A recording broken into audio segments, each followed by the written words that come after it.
I am not new. Everybody running around screaming F Joe Biden. Man, I've been at this since they stood on TV and called me a super predator.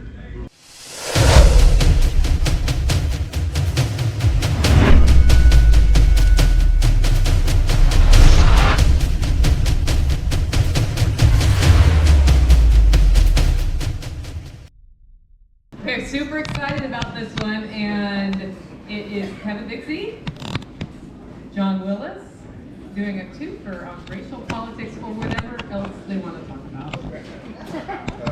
First of all, fuck that. Fuck that? Applause. Excuse me, say my name again. Kevin Dixie. Okay, he doesn't get applause, I guess. So I'm just going to hand this over. You can mic or not mic, up to you. Go. Oh, okay. That's my only black friend. I had What's going on, everybody? Do I even need this damn thing? I probably don't even need this, but how's everybody doing? Good. All right, good. All right, so you know what the conversation's about. So I'm gonna tell you right now, anytime before we receive information, and I know we got a lot of teachers and different aspects in this room, but it's all about mindset before you walk in, right? Before you walk into a class or a workshop, get your mind right. So right now, please get your shit together, all right? If I can stand in front of this room and have this conversation and you get sensitive, some shit is wrong. All right, so my name is Kevin Dixie. John's been a good buddy of mine for years now. I've watched him for a long time, mainly for his business practices, but then I started kind of liking the way he was treating some of his unruly customers. It was encouraging. But he called me and said, hey, I just need you to come to this event. Didn't even tell me what it was for, and the point I'm gonna make today is about relationships. I didn't even ask him, I just showed up, okay? So, when we are talking today, I need your mind to be right, and I also need you to understand, I am not scared of you. Okay, so let's get that shit really clear real quick, all right? Now, mindset. When we were talking about race and politics today, I get it. Everybody in this room has been pissed off for one reason or another, right? I hope you have, because we've had a lot of reasons to be pissed off over the last several years, even before that. But the first thing I want to talk to you about is this, and I want to get right into it. Race, when it comes to the black race in particular. Now understand something, I don't speak for all black people, I'm not that guy, okay? Just like I don't speak for my own family. They all have different opinions and things of that sort. But I can speak overall in a lot of umbrella factors. So one thing I want to talk about is this. When it comes to race being used, I'm going to tell you that you are helping yourself be a victim of how it's being used against you. For one, you don't have to admit to this if you don't want to. Maybe you heard somebody else say it, okay? So I'm gonna talk about the 13 to 52%. Who knows what I'm talking about when I say that?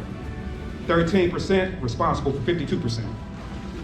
Nobody understands what that is? So nobody's ever heard somebody say, why is 13% of the population responsible for 52% of the violent crimes? Okay, well, that's interesting because that is used on especially right-leaning political networks, and I don't have a right or a left mission, by the way. Fuck them both, the way I feel. But with that being said, I understand what comes from certain outlets for certain reasons, right? You gotta understand, guys, this stuff is marketing. It's about ciphering power and votes and influence from all of us. We have to understand that. But I listen to that a lot. I listen to people say, hey, well, can you explain to me why 13% of the population is responsible for 52% of the violent crimes? I'm like, well, I'll just answer that question with a question. Let me ask you guys all a question. I'm gonna rub a crystal ball here, okay? And at 7 o'clock p.m., Walmart's parking lot next Thursday, you are going to get into a gunfight. I can't tell you what the person looks like. I can't tell you if you're gonna win or lose the fight. I have no idea. I can just tell you that you're gonna be a victim of a violent crime and it's going to involve you using your firearm. That's all I know. The only way we can get that to stop is for you to take option B. Option B, you get to rub this ball and say, hey, I don't want any problems with anybody, but what has to happen with you opting out of the gunfight that we don't know if you're gonna win or lose, is that some child, a kid, in that local vicinity that you are not gonna be able to help, you don't know who it is, could be your own, could be somebody else's, will get raped and molested by that exact same person that you were gonna have the gunfight with. So if you opt out of the gunfight, they get to go violate the child. How many people are taking the gunfight? And friends. Good.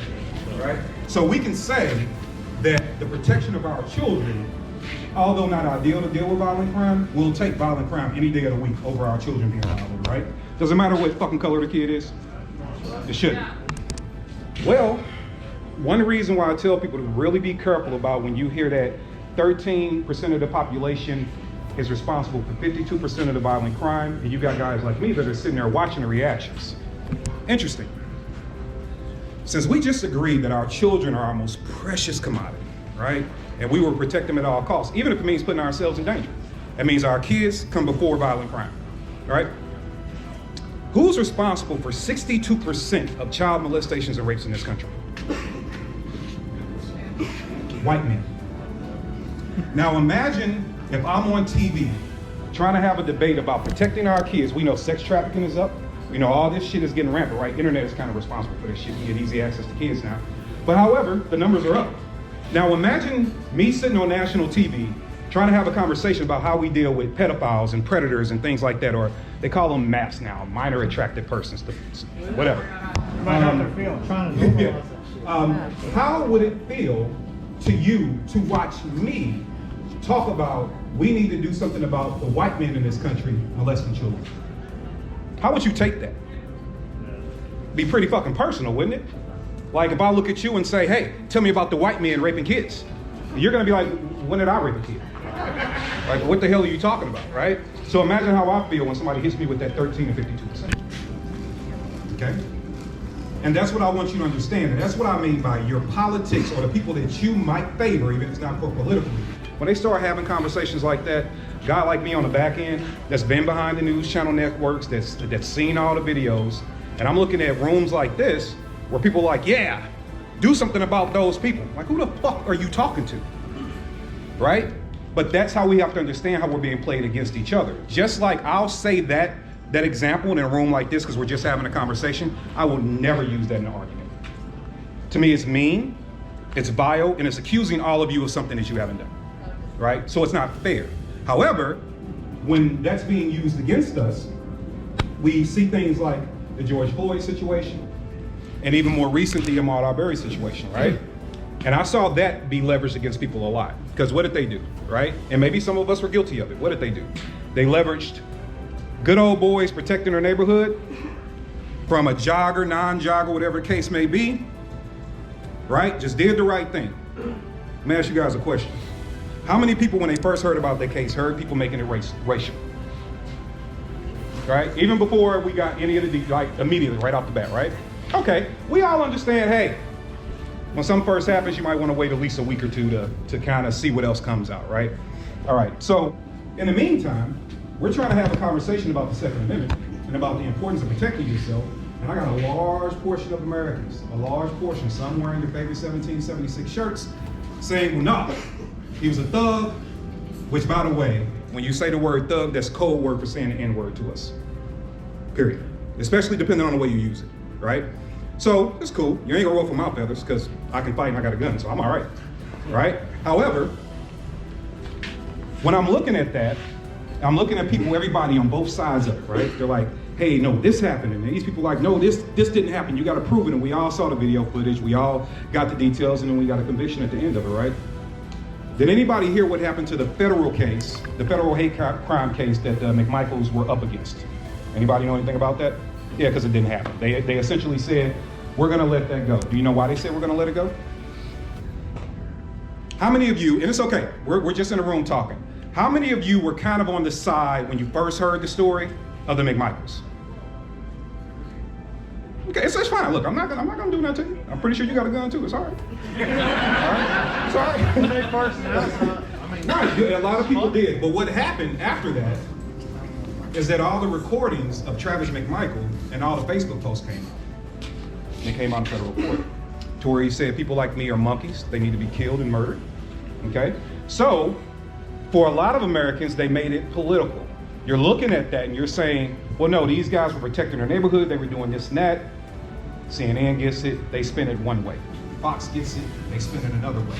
And what happens is when me and you see each other, we're looking at whatever mainstream has fed us and wherever we're getting our information from, and we're fighting. Because America doesn't want to believe things like racism exists. I hate to tell you, but it does. It does. Do you mean to tell me we're going to eliminate racism off this planet? When? All it takes is for one asshole to be a racist, and it exists. Period. Right? However, rooms like this and rooms like where I come from are being pitted against each other when we have situations like that. How many of us can just agree, now especially we have all the facts, that Michaels are assholes? Right? They're overzealous assholes. They deserve to be in prison. Right? In that situation, he was a racist because he not only said what he said it publicly, he said it in private. Everybody started telling on him. They started sending in the proof. And guess what he did? What did he say? Does anybody know? Don't say it. Does anybody know what Travis said when he shot Ahmaud? Anybody hear that? So the GBI had to testify when information came out. And I'm saying this because I want you to understand how you're being leveraged against each other.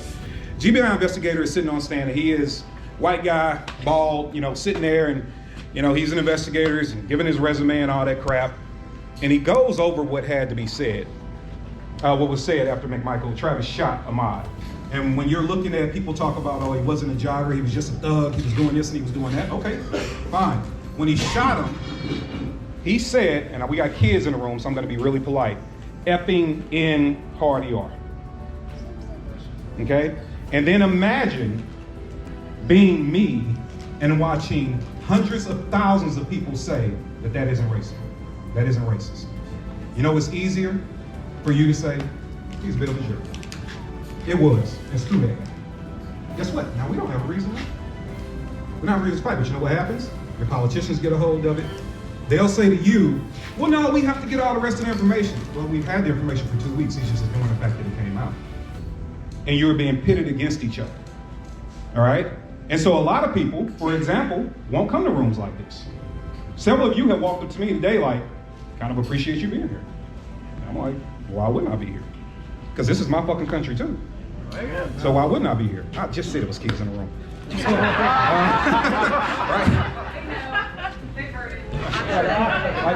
Why wouldn't I come? So another thing that I want to point out to you guys is this, and it might be a little interesting to hear, but you need to know it because the room is so different to me. My community where I come from doesn't hate you, man. We don't. We don't. All right? Do you think that there's anything about the guy that's sitting in office right now that makes me happy? So even when let's take the corona situation, right? COVID and the mandates and all this stuff. When you saw advertisement telling you to stay in the house, what did it look like? Was it like from political figures? Was it from like your local doctors and hospitals? Celebrities? Okay, right. You know what they gave us? A rap video. Yep. Right? There you go. A bunch of them. A bunch Backs of them. that ass up, right? Yeah. So imagine the insult when we are trying to have a conversation about the science, the data. Tell me why you're saying a thing, and you give me a rap video. It was an insult. I'm like, I don't know if you understand. I'm a kid from St. Louis. I'm from the bricks. I'm from the mud. I'm from sugar sandwiches. I'm from poverty. I got 3 fucking college degrees hanging on the wall. I'm no idiot, right? So give me information and data, but they gave us a rap video. And then what they gave us on top of that, like we got the celebrity push, right? So when I look up and I say, hey, we need to have a rational conversation about this thing, and I'm seeing everyone get upset, the next thing that came out was, oh, hey, all white people, you need to feel bad because the black people are dying at a higher rate. But I had it twice and I didn't die. What are you talking about? Show me the data and the statistics. But you know what? Here's where you're being fooled. In your community, who comes from like a area that's not rural? Any area but just not rural, like you're born and raised. How far was your grocery store from your house? Couple blocks. Couple blocks, right? Who else raised their hand? How far is your grocery store, sir? Couple blocks away? Cool. So let me tell you, one of the reasons that they came out with the data and they said that, hey, African American communities are being more impacted is because of diet. Now look, science is science, food is food, Food is either good for you or bad for you, right? We get it. I mean, I've had a little bit in my life, all right? We get it. However, what they didn't want to address, the left, if you will, are saying, hey, you guys are dying at a higher rate. You need to make sure that you go get the jab. You need to make sure you go do that because everybody else is going to survive it more than you. but then you're not talking about the diet. But I know why they didn't talk about the diet. You ever heard of a food desert before? I grew up in a food desert. My closest grocery store was like 2.5 miles. Okay? Where people really didn't have that many cars and public transportation was iffy. Okay? So people get their food from a corner store. I'm pretty sure we all heard that term before. I think in the Northeast they call them bodegas or whatever. Right? And guess what's in there? Roman noodles. The cheapest pork steak. I thought there used to be real steak too. I'm so disappointed. The cheapest pork steak you can find. Chips. Right? Sugary juices and things like that, right? But they didn't want to address that. They just told us we were dying at a higher rate. And then when I turned around and tried to have a conversation with a room that looked just like this, the thing was like, hey, you need to recognize and make sure that you understand that they are pandering to you. They're telling you that this is happening to you. And I'm like, hey, could you do me a favor? Can you tell me why you're not helping bring attention to the legislation we keep proposing about food deserts in our communities? Well, no. Well, they're not fucking helping, either are you. Right? So, how many people like Joe Biden? That's a good number of people. But let me bring this full circle to where I want. I guess I should let you talk too. Nah, you go. Okay. Let me bring this even full circle about how America is being divided when it comes to even our sitting president. I am not new. Everybody running around screaming F Joe Biden. Man, I've been at this since they stood on TV and called me a super predator. Okay, I've been at this a long time. How many people, and it's okay to be honest, I want you to be honest. How many people in this room think that systemic racism is a myth? Only one person thinks it's a myth? Come on, man, I know you. Damn it, how many people think it's a myth? Okay, we got, what is this, like, okay, maybe 3% of the room? All right, cool. I'll see your myth and raise you. Because this is all about exchanging information, right? I have a lot of people say that to me, so let me ask you a question. If in general, maybe you haven't said it, but in general, you have two major parties, right, in this country, unfortunately, but we have two. Which one is called the party of racism? The left one or the right one? The right one. The right one? Really the left. It's the racist party. So, that's exactly where you start getting the miscommunication. And your community is the one that's on the right, because that's what you've been told. But in our community, we understand who it is. Now, that's not excluding the right, but if you ask anybody who looks like me, they'll say the left. Here's where you've been tricked at. Let's use 1994 for an example. So you say there's no such thing as systemic racism for the few people that did. Cool, not a problem. We understand first, let's understand a system. Does a system have to be just federal? Can it be local? Can it be statewide? Region? Sure it can. Okay. So in 1994, we get this thing called the crime bill. Anybody ever heard of it? All right, cool. Crime bill targets people that look like me. Joe Biden stands in front of Congress. He goes in front of the Senate. He gets on TV, him and Clinton and a few others. And they say, hey, I don't care how they got to be how they are. I don't care what happened. My family, and he started naming different family members, needs to feel safe walking down the street. I also don't want them in the classroom with my kids, because I don't want to create a racial jump.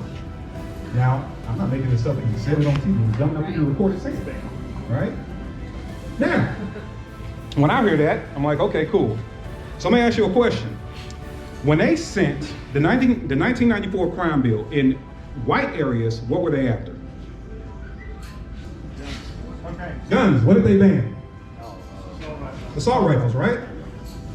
In our community, what did they go after? They went after me. Do you understand how you even got the assault weapons ban in the 1994 crime bill? I'll give you the short, cute version. I wrote up a whole thing on Instagram. Here's how you got it. You had Republicans sitting there saying, hey, you guys are giving too much money in community services, welfare services, community outreach, whatever you want to call it. You're giving too much money to that. You need to pull some of that money back. All right? The other side said, well, you guys we want the guns. All right? You want something, let's talk about this thing. So what they did was they traded. The conservatives helped. 49 conservatives voted in favor of the 94 crime bill, by the way. They helped with the assault weapons ban, and in turn, our party put us in prison. Okay? Then what happened, after you come and you take 300, 400,000 leaders of a household out of the household, what happens? What man in here runs his household? Does your family have an impact if I grabbed you right now and yanked you out of it? Right? Is discipline going to go out the window to a degree? Right? What about leadership? What about cultivating your family, your kids, their mental, their physical, right? Their spiritual, right? Not saying, look, Mama Bear, not saying you can't. But we all understand that the man has a place in his household, right? So what if I told you that at one time I went and took massive amounts of men out the household and then convinced you that the animals are just running loose? But that's what you fell for.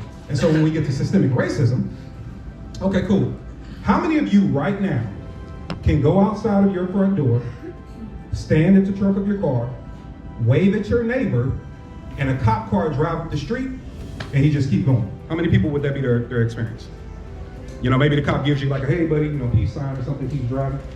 All right, in the city of St. Louis, when I grew up, it was illegal for us to stand outside. So you want to talk about why you think people have a certain viewpoint of police?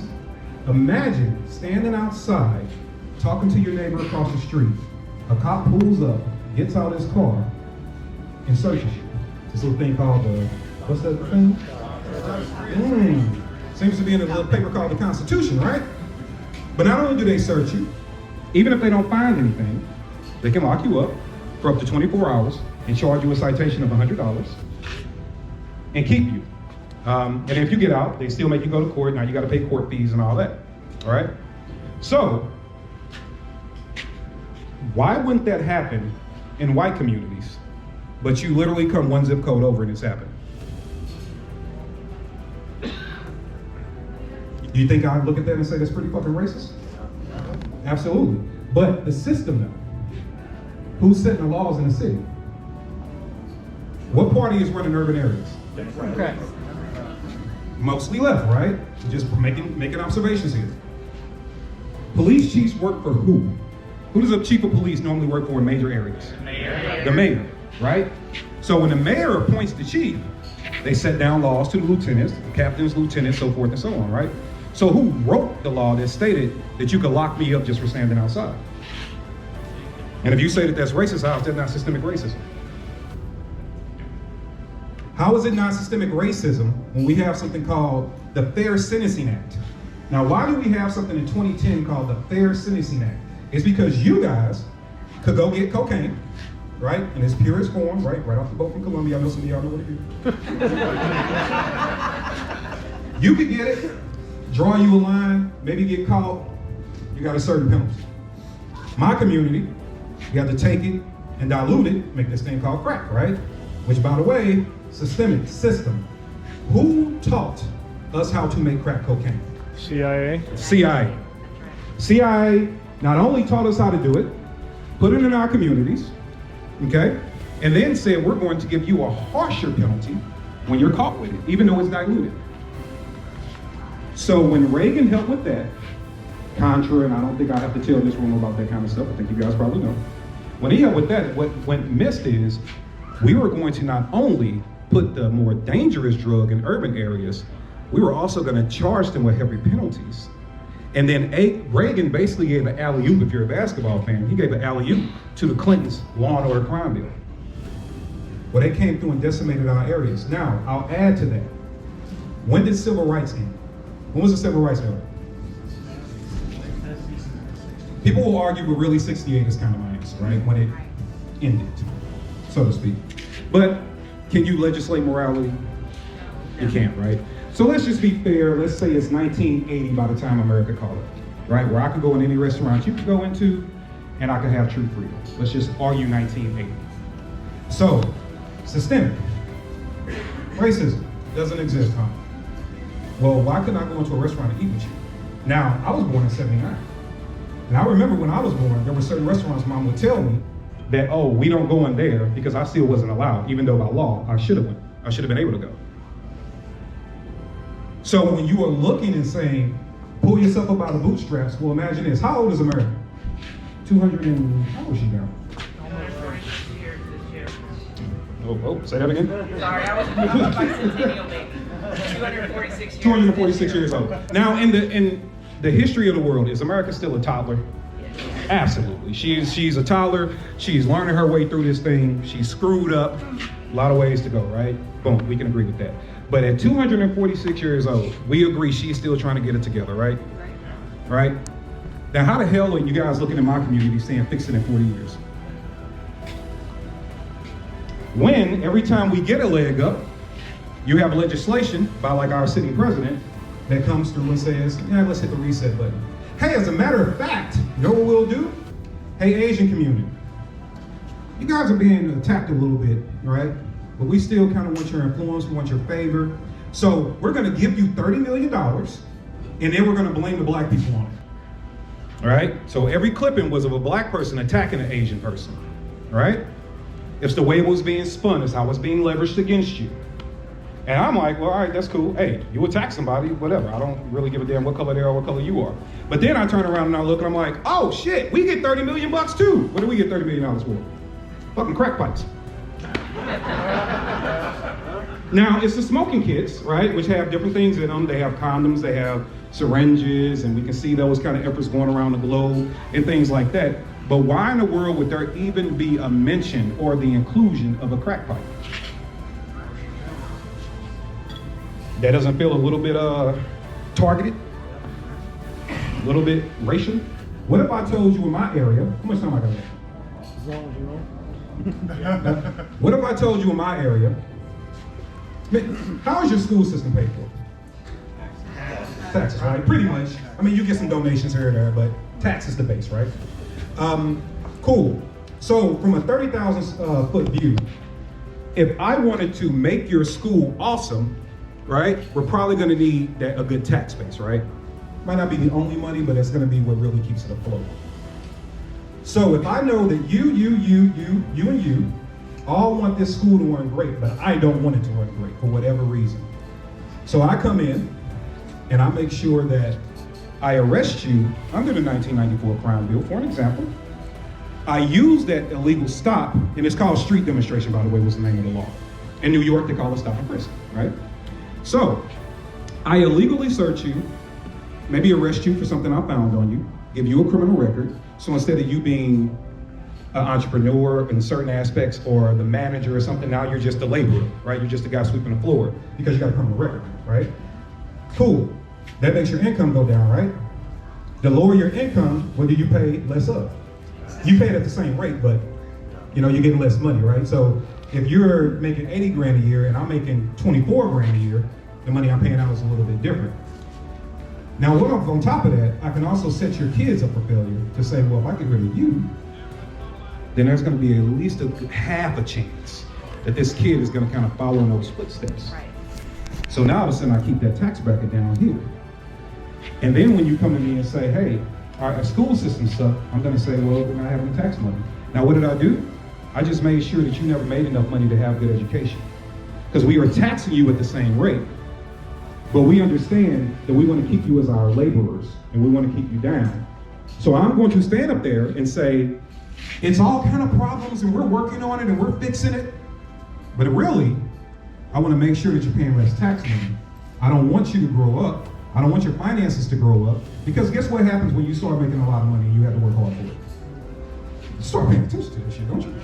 Like, who am I paying taxes to? Why am I paying taxes to that? Matter of fact, who's in charge of this? Who is my alderman? Hey, who's responsible for this road over here that I gotta pay for? You start asking questions.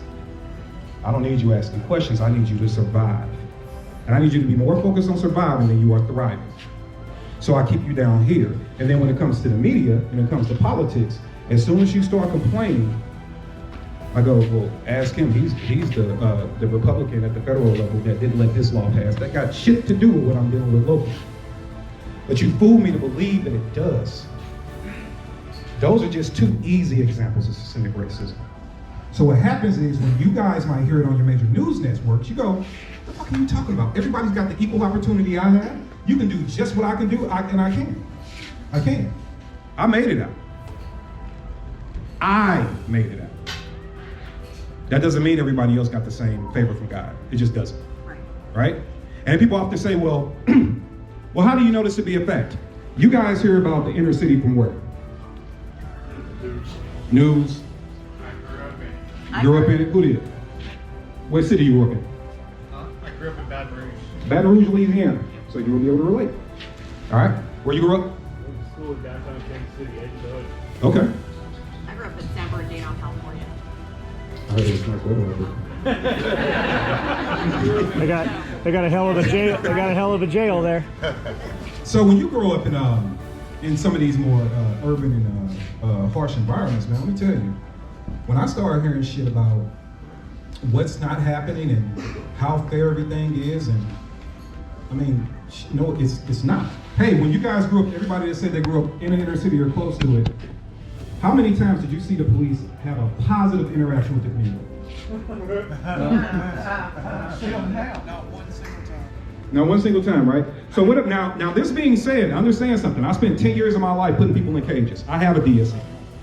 All right, so this ain't about hating the cops. And I tell people all the time, from a high level, understand something. I just said the mayor is assigning the chief. So who am I really blaming for all the fucking problems? Blaming the mayor, right? That's who really needs to hold the boatload. But what happens every time a cop does something on the street that was passed down from City Hall? What does the mayor do to the cop? Talking to the wolves, right? Right? Or make a promise about we're gonna do better. You mean like you wrote you're gonna do better? So when I have a lot of people saying, oh, well, you guys have equal opportunity, you have a fair chance, you can do this and you can do that, I'm like, yeah, in a way you're right, but in a way you're not right. All right, how many people in the room, and I'm not, look, we're just having a conversation. How many of the people in the room like Trump? Okay, about half the room. And look, nothing wrong with that. Nothing wrong with that. Great toupee. All right, nothing wrong with that. Okay? But how many people like him for something about what I'm about to say? He had his own money, so he couldn't be bought. Whether you like it or not, he's gonna say what's on his mind. You don't have to worry about him flat out lying to you to make you feel comfortable. Right? Damn it, the man, he's just gonna say what he gotta say. And so when people say there is no such thing as systemic racism, I'm like, okay, well, tell me why President Trump created, which I don't like the name, but he created the Platinum Plan and listed out roughly 28 unfair practices against African American communities. So why would a man that doesn't have to lie, can't be bought, and tells it like it is, put that plan in action? I'm just asking a question. Why would he also have to sit down with HBCUs and say, you guys should not have to be coming here every year asking me for funding? Now, I'll give him that. He said it, like, this is stupid. Why do you have to come up here every year? Who's making you come kiss the ring once a year to get your funding? Here's the bulk of money I'll see you in 5-10 years, right? Why would he have to do that if no practices were being done unfairly? Why do they have to do that? Why would they have to in 2010 come out with a fair sentencing act if we always had equal sentencing? Why would Joe Biden and both Clintons, which I think they're roommates, I can't remember the last time I even seen her touch that man, but why would they both come out screaming, I'm sorry for the 94 crime bill if they did nothing wrong? And if the left is the party of racism, especially for what they did in 94, then what do we call the 42 or 49 Republicans that supported that bill? Right.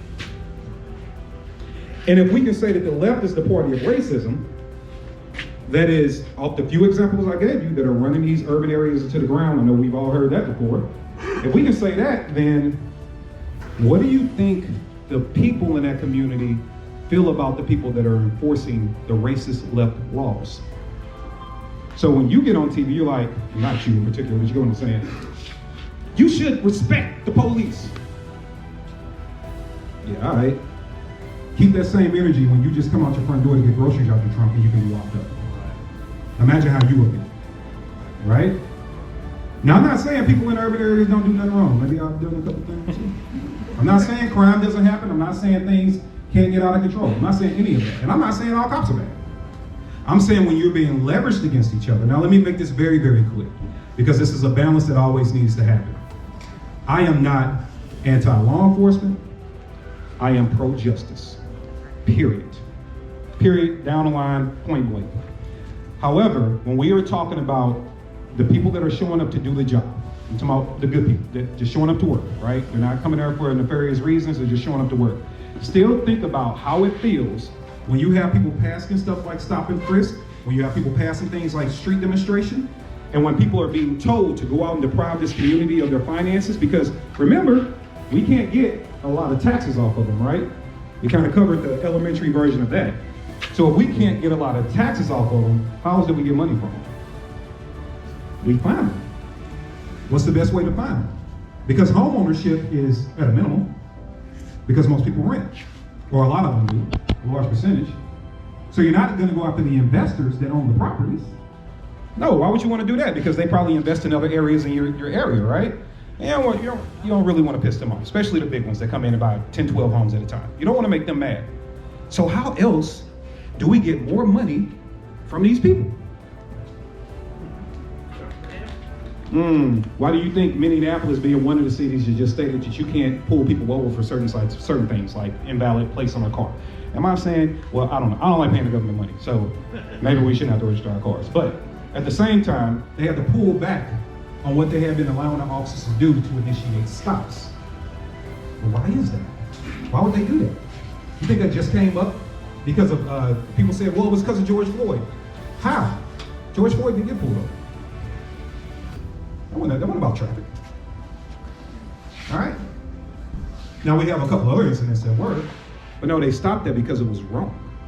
Because we were being taxed to death, because we're being arrested. And so when we get on TV and we say, hey, something's wrong, what happens to people like me is they say, no, you shut up. Shut up right now. Okay? They squander me. The last time I checked my social media stats, my reach is 273 million people. They let me talk to about 30,000 of them. Okay? But why is that? Because you know what they feed you to piss you off? Who do they give you instead? Little 3-letter group. BLM, right? And what happens? You see that shit? I think we talked about that earlier, right? You see BLM get up there and you're like, what is this? They're tearing up the cities. This is horrendous. And they did. They were a terrorist organization. I kind of agree with that. I'm talking about the organization itself, not the people. But what do you think happened to the sentiment when all you're doing is yelling at BLM? The organization. What do you think happens to the sentiment? Who knows how BLM got started? So, interesting little point. I'm from St. Louis. Where did Black Lives Matter start? Ferguson. Ferguson is a suburb of St. Louis. It was not started that way. It was called the Ferguson 100.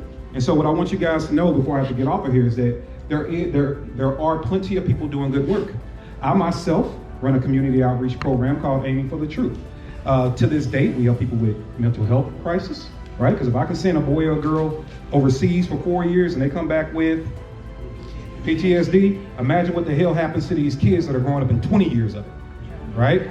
So we're helping people with mental health. Last time I counted, I put 120 fathers back into the lives of their kids to help erase these generational curses, right?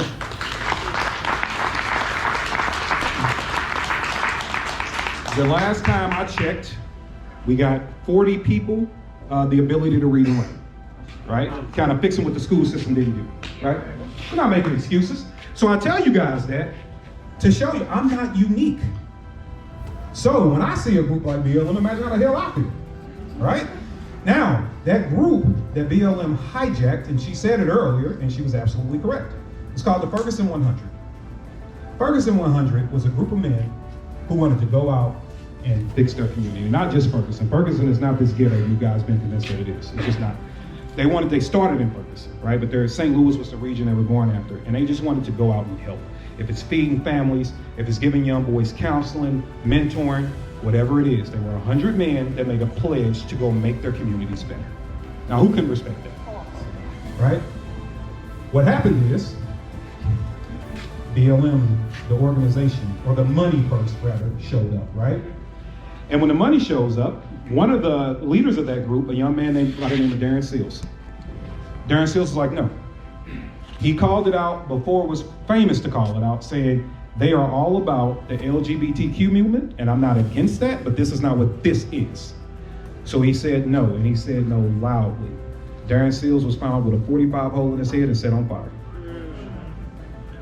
I mean, right after. We're talking weeks, okay?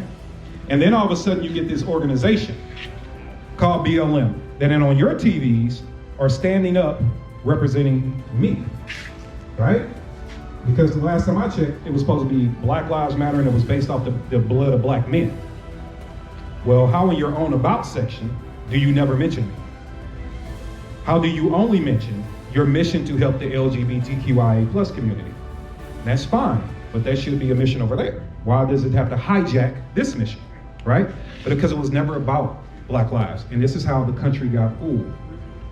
On one network, they put up the rioting, the looting, and all the crazy stuff going on. What they wouldn't show you until we start having cell phone video come out is half the people doing the shit weren't even black. Weren't even black. And didn't live in the areas. Then we started learning about this little group called Antifa. Okay, cool. Well, makes sense though, right? You know, you kind of put some people in, have them do some destruction. Okay, that makes sense. But people are still yelling. Black people, Black Lives Matter. Every time I put up something that might happen to a black man, some idiot in the comments is like, oh, I thought Black Lives Matter. If really one kid's in the room, I'll tell you what he could put in his mouth. Okay? However, it's not a responsible conversation to have, and unfortunately it's being had too loud. What if I was to tell you that the same way you have a problem with Black Lives Matter, the organization is the same problem I have? What if I was to tell you that when people are yelling at black people about that majority of us feel the same way? So stop yelling at me about it. Like, I don't come asking you how the Klan's doing. Like, stop asking me about it. Right? Like, I don't know, but this is the way I feel, right? I don't rock with it. I don't support the sentiment. Yes. The actions, no. The people that are running it, no. I never have. But what you didn't see blasted across the TV screens. Remember when it happened? The Breonna Taylor situation happened. We had the chaos kickoff in Louisville, right? So when Louisville had this incident, did anybody see the piece of good news that came out of Louisville? It would have warmed your heart if you've seen it, so you would have known if you've seen it. Okay, so in Louisville, because black people hate cops, right? Right? I mean, let's face facts. That's what America's telling you, right? Okay, cool. So Louisville, there was a riot officer that got separated from the squad. Okay? Now, it's a bunch of y'all in this room, and if I was here to control you, and I had 15, 20 buddies with me, and they disappeared, I might be a little nervous. Okay? He gets separated. He gets separated from the squad, all by himself in the middle of it. What they didn't show you across mainstream media to the degree that they showed the chaos is that about 14 black men linked arms, put his back against the wall, and surrounded him. And said, that's not what we're here for. But that's not the sexy thing to show you. The sexy thing to show you is that I'm an uncontrollable animal. I want chaos. I hate America. And then what happens? I say that, they tell you I say that, somebody else comes back with, leave America. Next thing you know, we're just throwing that ball back and forth over the net, right? And we're arguing. So when it comes down to make a decision about policies for people, we're lost. We're just trying to be spiteful to whoever we think disagrees with us. Last example I'll give you. When we say systemic racism, or I'm not picking on you. I think it's a bald guy thing. You know. Oh, this is when I started civil rights and Second Amendment advocacy. I had like a head full of hair. Don't anymore. It does. So in St. Louis, we had one of the riots kick off. This was actually in St. Louis, not in Ferguson. And I'm staying in touch with a couple of my buddies that work at the department. And this news story came out, and one of my boys said, "Hey man," he gave me some insight. He was like, "Hey, look, you pay attention to this because Captain so-and-so is over this. You might find it interesting." I'm like, "Okay." So I watched it from the back end, kind of get the backseat information, that underground networker we were talking about, kind of know what's coming down the pipe. And there was an incident that occurred. Now, when Ferguson happened, I think a lot of law enforcement agencies around the country learned from that, right? Like, from a tactical standpoint, that was a failure, right? So they learned from it. And so they started putting UCs in the crowds, right? And the UC is just gonna, they might take a picture, they might radio in to people that they think are, going above and beyond, right? Maybe starting fires or flipping cars or whatever. And so St. Louis City put a UC, had a couple of them walking, in the crowd. And they made sure that these guys were, actually commissioned officers, not just some undercovers, right? And so these are commissioned officers working plain clothes. And some officers who were non-black were sharing text messages with each other before their shift. So they're hanging out and they're sharing text messages with each other, saying that they can't wait, in essence, they can't wait to beat up one of the black protesters. And they got to work. And they did. They beat up a black protester. They took him to processing where I used to work. And when he got a chance to actually say who he was, guess who he was? He was a cop. They picked him out the blue and beat his ass because he was black.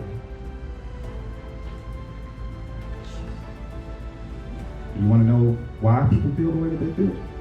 Now, does that mean that the other 35 cops out working that day would have did the same thing? Absolutely not. Absolutely not. But does it make you feel better if the ATF kicks in your house? Your neighbor's like, shit, what me? Right? It should have a ripple effect. So understand that these are incidents, and I know I went around the globe a lot, but in 45 minutes, I'm just trying to give you a 30,000 square foot view. But understand this, I don't speak for everybody. Like, I don't speak for extremists on any side of this thing, right? I can only talk to the middle, right? And in the middle, what I want to tell you is, we don't hate you. Nobody hates you. I don't have time for hating you. As a matter of fact, if you want to really talk about it, I was bred in my area by the shit that was going on to be fearful of you and kill people that look like me. I wasn't bred to be your problem. I was bred to cause my self-extinction. We were always told in high school, one thing you better not do, if there is a white boy in your school, don't fight the white boy. Don't go to jail. I'll go kill somebody that look like me. Good luck with finding out. But I was taught, don't you put your hands on a white person. It's gonna be a penalty, right? So nobody's coming up telling you you're responsible for racism. So stop saying that shit, right? Because if I thought you were responsible for trying to put me in slavery, you wouldn't be breathing, okay? And an interesting fact while we're talking about that, it's themed with 1776, some other information I want to give you guys. It is for your education. It is not to make, or perspective rather. It is not to make you feel bad, but how many people in this room enjoy and revere the day 1776 or that year? How many people enjoy it, love it, care about it, give a fuck? Damn, only about 10% of y'all? Man, you got the wrong crowd here, Jim. All right.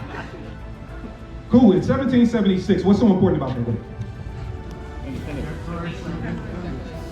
Right, freedom, right, essentially, okay. So when you're having your conversation about freedom, when people don't align with freedom, one of the things that'll come up is 1776. Like, hey, you maybe need to, do a little history digging, understand things, get some clarity, right? And I've had people always come up to me, I'll go to events all the time, maybe they don't know who I am, and they're like, hey, you know about 1776? No, educate them. Right? And they'll come and they're like, yeah, this is freedom, and I'm glad to see you here, because, like, look at me and look at the room, right? And like, glad to see you here, and you understand freedom in 1776. Well, when you're out having a conversation with people, it's about perspective. Maybe when you're trying to expand the conversation of freedom, because you're not wrong, 1776 is a very, very important date, not just to American history, but world history. I'll tell them what the world would look like if that didn't happen, right? We'll all be drinking tea with milk, right? Exactly. Not coffee. But in 1776, was I free? No. So why the hell would I be celebrating freedom? Why would that date align with me? Because we like for people to be educated, right? Like, if I'm gonna debate you on something and I don't know anything, you're gonna say, you probably need to go do a little research and come back to me, right? Which is fair. Don't debate me on something you don't know anything about. So when people go back and they do education, they're gonna be like, well, hell, 1776, man, I mean, that's cool. The date's very valid. But for my history, like, I'm not gonna align with it the same, right? It wasn't for me. Hell, as a matter of fact, I'll give you something better. How many people have heard about Juneteenth? How many people saw negative promotions or negative comments about Juneteenth? So here's why I'm gonna tell you that even if you were guilty of it, you should stop. And when you are having a conversation with somebody else that has an opinion about it, just educate them. I'm not asking you to change minds and hearts, just asking you to share information and perspective. That's it. So So in 1863, everybody was supposed to be free. Okay, supposed to be free. Didn't happen. Texas is a great example, mainly where it occurred. For 2 years, roughly 250,000 people were held in slavery because they didn't know that you weren't supposed to be a slave anymore. So they were held, 250,000 people, which we can extrapolate, but what would 250,000 people be now? Might be a lot of folks, right, with the population boom, I'm sorry. So 250,000 people held there. All right. 1865 is when they found out. Now all of a sudden everybody understands that they're free. That's where Juneteenth comes from. It's our celebration of complete freedom. So imagine how people that are educated on that field, when they see people that don't look like them saying, oh, it's stupid, it shouldn't be a federal holiday. Well, 1776 is. So why can't I have a federal holiday that says this is when everyone who related, looked like me, associated with me, says we're actually free in this country. But imagine how I feel when I see you mocking that. Do you think I want to have a conversation with you about Joe Biden after that? You can be 1,000% right about your policies, about, hey, this is how we fix it. You could be educating me better than any school could have. But do you think I'm listening to you after I saw you mock that day? Because remember, we want people to be educated. We want them to be researched. Do you know what Tennessee did in response to that, since we're standing in Tennessee? Look up Tennessee's ratification of their Constitution. In 1865, in response to that, or it might have been 64, but I think it was 65, Tennessee ratified their state constitution. They ratified it to say that all men shall have the right to keep and bear arms, and they changed it to all white men shall have the right to keep and bear arms. So, I look at this thing called the Second Amendment a little bit different.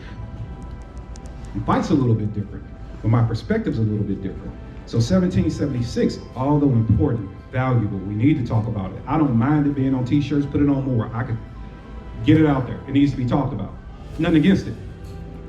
But stop mocking Juneteenth, because it's a very pivotal date. And you know what happens? When you stand and you say 1776, and I say right on, you know about 1865, you're like, shit, I do now. And then we can start having this conversation about this thing called freedom, right? Can you go change what happened in 1800s? Neither the fuck can I. But what we can change is the conversations we're having today. What we can do, is stop being afraid to ask valid questions. Stop getting on Facebook trying to be the person with the snarkiest comment. Stop trying to be the person that just says, I'm free, screw you. I don't want to hear about you. Okay. We talked about networking earlier. How many of you guys visit urban areas for work, family, whatever? Okay. Now, how many of you grew up there? Live there. So, what, we say about 4% of the room? I know you were too, right? About 4% of the room? Cool. I did. All right, so what happens if we actually start having a conversation to align with freedom? Doesn't mean we're going to agree on everything, but we get to the point where we talk. We're not listening to the politicians. We're not listening to the news. Do you really think they care about you? We have a conversation. Because man, we can take it out by the chicken coop and box and eat barbecue later on. We don't have to be enemies, right? I don't feel like boxing today. Just saying, right? But we need to get to the point where we can have a conversation. Failure to do so is going to keep us at odds. We are not going to achieve freedom. It is going to remain an illusion. Because if you wind up in an urban area when we're talking about networking, and thank you so much for bringing up Harriet Tubman. I don't know if you guys noticed the shirt, but yeah, Harriet would have smacked the shit out of you. And I put that up there for people that are voluntarily giving up their freedom. All right, now, what happens if you don't network? Because everybody says when the world comes to an end, they're going to go where? To the woods, right? Yeah, good luck. John probably just ain't going to let you come on his property. You better be a good friend, right? You better bring something to the table, right? I ain't running out here, but I will. But in general, most people that come from where I come from ain't doing it. Woods? What the hell you mean, woods? Hell no. But what happens if it's reversed? What if we do align with freedom, just to use the networking thing for an example? What if we do align with freedom? And I agree that you have your right to your opinion, but you start to value mine. Because that's what our community has been saying for so long. Just listen to me. Forget the news. Forget all of them. I'm talking to you. Listen to me, because it's me and you that have to live together, not them. What happens if you wind up in an urban environment and your truck breaks down? What you gonna do, call your other homies from the woods? But if you had a line with people like me, that's where my network is, across this country, right? But you wouldn't even have access to that because you were trying to be a jerk on social media, and you didn't realize, like, damn, I broke down in the middle of St. Louis, shit's looking bad, scary. I can make a phone call and have 10 people around you in 15 minutes, right? Same thing I would hope you would do for me if I'm down here stuck, like, yo, I don't know if these dudes are racist or not, but they got a cross, they got white shit. I need some help. And I'm not saying people in the woods are racist, but you get what I'm saying? Like, I should be able to call up on you for assistance too. So my overall goal in that is to let you know, guys know, we should not be leveraged against each other. But we also should not be in fear of correcting anyone that's wrong. The same way if somebody said to me, you're white, you're evil, and they said that to me, I'm going to correct them. You have to show me that person's evil deeds. The same way if somebody said to you, well, what is that black guy that was talking to you guys doing about the 13% versus the 52? Well, let's see you put up 100 days back into the household. Let's see you give over $145,000 back to community efforts. Let's see you do that. And then I'm still trying to be a firearms instructor. I'm still trying to be an entrepreneur. I'm traveling the country, stopping in places like this, trying to spread the good word. No, what are you doing to fix relationships? What are you doing to bind freedom? As a matter of fact, one would ask, what are you doing to help those Americans stuck in those areas that need assistance? Maybe they could use your resources. All this shit that's going on today, I've been soaking it in. I ain't been able to watch a lot of it, but I want to learn some of that game because I want to be able to take that back to people that normally are afraid to come here and get it, right? But we can fix America. We can absolutely do that starting today. But we have to do that with listening to each other. Remember, everybody does not see America the same as you. That's one thing that makes her beautiful, right? So understand that my struggles and my plight might not be yours, but I'm not saying you're without them. Yours might just be different. But if we can sit and talk about how to help each other and understand each other, there will be no race in politics. There will be how do we fucking hold these politicians responsible for what they're doing to the people. That's how we get to we the people, not them the government. Start listening, learning, open your minds, hear your fellow human being out, and if they have a perspective, listen to them. That is the only way we're gonna get to freedom. Otherwise, we'll just keep fighting, and guess what? Our kids will be having the same damn conversation trying to figure out how to make it better. I believe in you, I believe in this country, I believe she is flawed, and I believe there are some evil people in it. And we all have to be able to hold them accountable if we ever truly want to get to what freedom is. That's my time. Well, I didn't have to talk. We're good, we're good.